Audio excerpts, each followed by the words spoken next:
So, hello everyone, and thank you very much for the opportunity to speak to you in your event, which I understand is really important for you. My name is Kleinschmager. I am working at the European Commission, and I am working from the Human Resources Department of the European Commission, and specifically the Learning and Development Unit there. I have been working from here since 10 years as an in-house consultant. And I was asked to speak to you today about how we have introduced, since the last 10 years, a growing field of practice, which we called in our context the practice of participatory leadership. And I would like to outline for you in a few minutes some core elements of what the story really has become over the years, from where it started to how it's grown, the different forms that our work has been taking, and also the kind of results and impact we have started to notice over the years.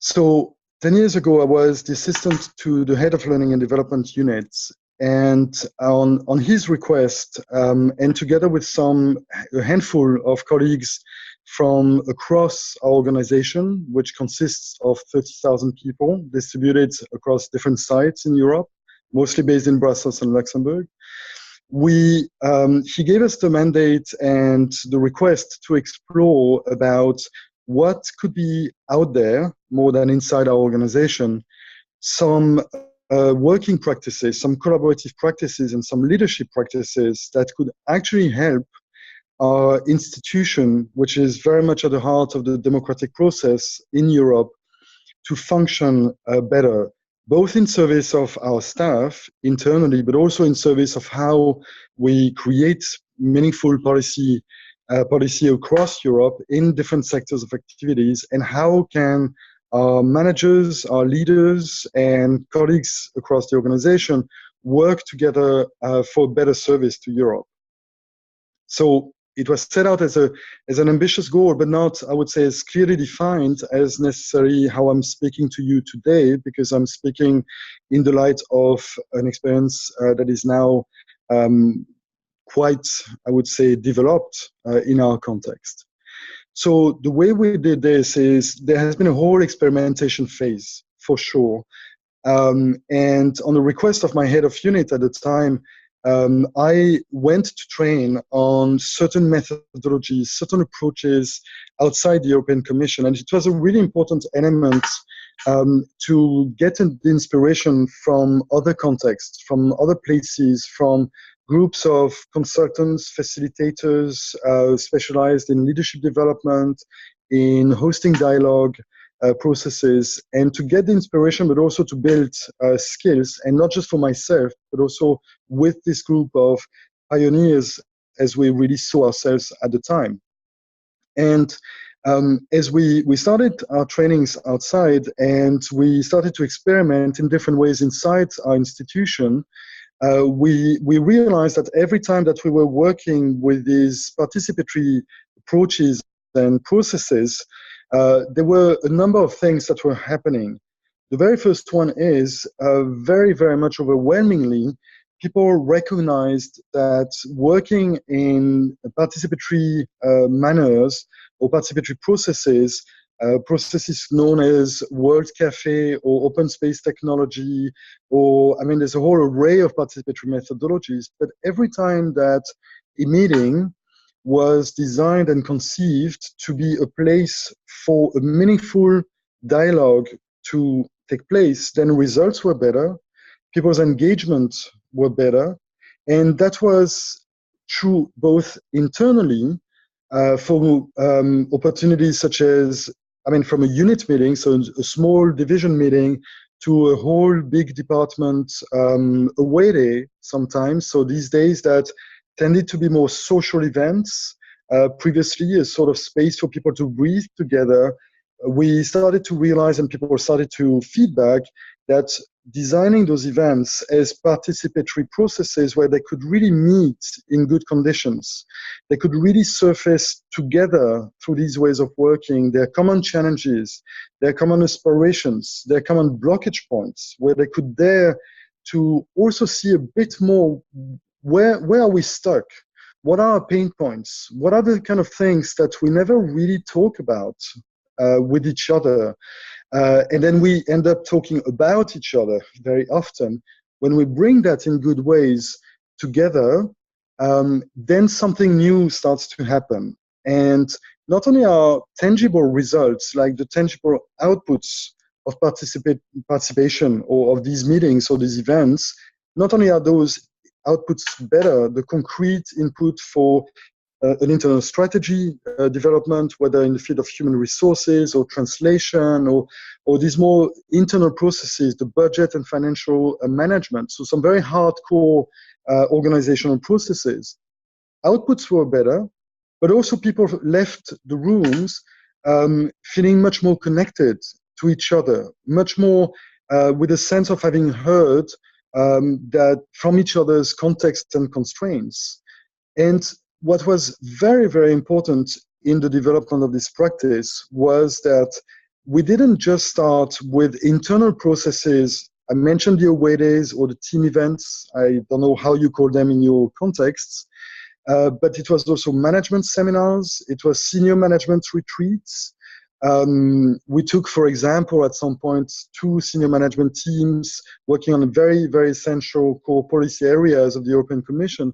We took them for 3 days to the house of Jean Monnet, the founder, one of the founding fathers of the European communities, as an opportunity for them to get inspired or re-inspired from being in a place where some roots of our common history actually was born, but to make them work in these kind of conversations about what is really important for Europe, for our policy area, and how could we bring these qualities of conversations back into our context.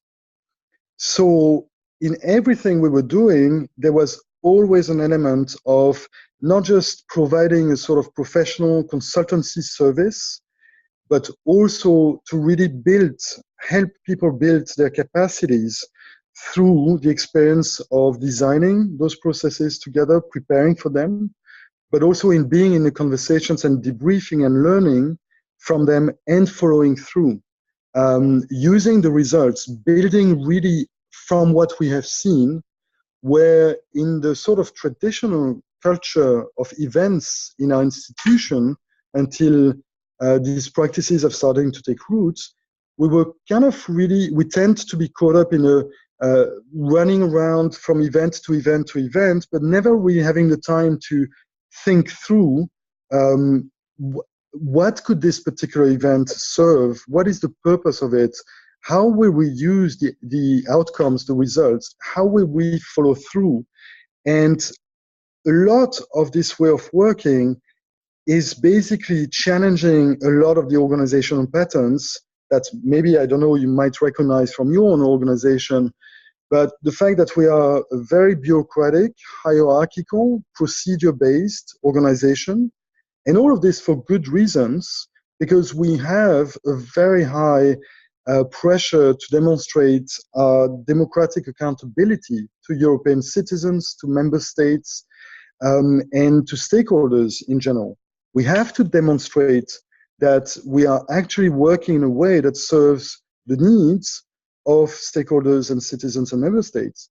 And so one very, very important dimension of the work is that this way of working with participatory processes is that it did not only focus on internal events, but more and more, and quite early in the process, and I know that was my focus in particular, I really cared to get involved in processes that were about engaging stakeholders outside our organization. So for political consultations, for the definition of European programs, and to really work in the same way as we have been working on the internal processes, the same sort of methodologies that I mentioned some of before, in order to create a sort of pan-European dialogue processes about a specific policy area, to design a new policy, about a specific European program, or to engage a European network to come together in order to have a meaningful dialogue, quite simply, that will help then the European Commission staff as policymakers to really make sense of those results, because that's one of the challenges of participatory processes. You ask people to participate, they will. If they are set up in good conditions, if there's a genuine intention, and if they believe that you are actually going to do something with what they will contribute, well, people will contribute. Now, of course, at contrario, if people do not believe this, maybe because you will actually not really use the results of participation, they will not want to engage. And so part of the challenges in this way of working this or from our environment is to really create the conditions and the awareness within especially decision makers, that we cannot pre-write the conclusions of conferences, of events, that we need to work from a reality principle, that it's not good enough to run a conference which is based on keynote speakers, on lineup of EU institutions representatives, and then on a few panels that we call workshops, where people listen to 3 or 4 panelists. And then at the end of the day, we close an event by saying how great it was to listen to people. But actually, if people have not been listened to, they will know it, they will feel it, and somehow they will resent it. And then they will criticize our institutions for actually not listening to people's needs. So it's kind of bringing in very, very practical and concrete ways those sort of reality checkpoints somehow. So I know that myself, when I'm working as a consultant with a Director General of the European Commission or the cabinet of a European Commissioner, senior management teams, desk officers, so working really at all levels of responsibility across the institution, I know that I find myself having to really help people think about how far are they willing to open up the room for participation, but also having to call out those very, very important elements that might be quite challenging in our context, that please do not fake participation.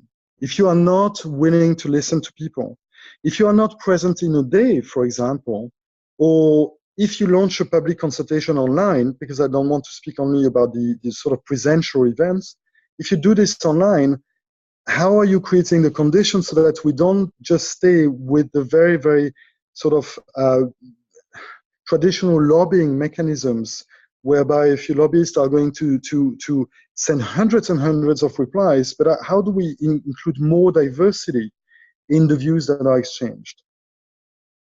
So one very, very key element that we have that has helped for these practices, these collaborative participatory practices, to take roots in the European Commission and to more and more come, I would say, on the radar of very senior decision makers, is the fact that we have spent the last 10 years really building some solid capacity in our institution. And we have done this in many ways. And just to outline a few, we have done training seminars, and we are still doing training seminars. By now, over the past, we started really in 2008, we have organized some 60 training seminars, plus some that start to happen in other parts of the organization, where people are coding these trainings in service of their particular department. But 60 training seminars offered by the Central Learning and Development Unit, open to anyone in the organization. So not just to managers, but actually to a very, very, to the diversity of our staff. And that is a very, very important element, because if we had limited those training seminars only to entitled managers, we would not have, I would say, tapped into the potential of a growing number of people realizing the power of participation and participatory processes and the kind of results that it allows to create. So training seminars were one. We followed that on with offering, I mean, not just our central consultancy team, but also more and more colleagues growing as practitioners distributed across the organization, started to ask for help and to invite each other. Oh, I met you at this training. I really love the way you facilitate this dialogue. and can you please then come and help me, because I think that you could really learn from my context while actually helping us to do good work here. We have provided an increasingly professional consultancy service. I'm the oldest survivor of this at the moment. Since 10 years, this has been my core work. But we have also provided some ad hoc support. We have organized practitioners' gatherings. We have developed a more and more diversity learning offer for people to have follow-up opportunities. So they do an entry-level 3-day training, and then if they want to focus more on learning about a certain methodology, if they want to focus more on how do we design our processes to deliver the kind of results that we need, we have these kind of offers. And the last thing that we have done regularly since 3 years is offering just a simple 2 hours time slot in a room. This is the room where I'm sitting. We call this the hub, because we feel this is a place where practitioners from all across our institution and more other institutions where people come and train with us, they can come and meet, do work. They have flip chart paper, they have empty walls, they have some inspirations on the walls. And we host a 2-hour session every Friday lunchtime for whoever wants to bounce off some ideas, to ask for help, to be helped in connecting with people who can help them. And all of these learning opportunities, coaching opportunities, peer support opportunities have offered a really large, I would say, or a quite more and more dense network of people who hear from each other's stories as well, and who are actually feeling inspired and helped and get concrete support to do the project in their workplace. And sometimes the help comes by, can you help me think about how do I talk with my hierarchy about the potential I am seeing in turning this conference into a participatory event? Sometimes the help is we need a professional facilitator because it's a high-risk process. We have 500 stakeholders coming in the room. It cannot go bad. Sometimes we know something needs to happen, but we are not sure really how to go about this. Can you help me just think about my context and my needs? And this happens more and more at the level of very, very senior people. I was talking about directors generals. I'm personally involved in work with many directors generals of the Commission. And it's really the same thing every time. It's helping them to think about what it is they're trying to achieve, how they can go about this, who are the enabling teams and factors, the critical success factors for their project to succeed. Things such as give it time. Things do need time to ripen. Do not plan too much, because sometimes people ask me for my help, and the first thing I see is a very detailed roadmap with an insane number of steps and events they want to run in 2 months with no preparation. And I have to challenge this from the beginning. I have to just ask, so your context seems to be so busy, and you're telling me some people are really sometimes on the edge of burnout because of the work pressure, and you want to do all of this and agitate your context with this. Well, let's step back. Let's just tell me more about your context, and then working from there is a really, really essential thing. And I think maybe I will start moving towards a conclusion. I would like to maybe just speak about an element which is really, really important is what does it take also personally to work with participation? Because so far I have spoken from maybe the perspective of being a pioneer of this work in this institution, a professional consultant, a member of a community of practice. But I think I also want to speak from maybe a more individual place of what does it take personally, both, I mean, from my own experience, but what I see also from people. Because I have a lot of sympathy and understanding for very senior decision makers in our context who have to confront something in themselves when they call in participation. And very often this is, well, the version I hear the most is, well, I now understand that I need to let go of control in order to open the space for people to bring their voices, their opinions, their ideas, their creativity and all, or to dare speak really their truth. And I realize a lot of my task is it's a reframing. It's not you have to let go of control, because that, excuse my French, but it freaks out a lot of managers.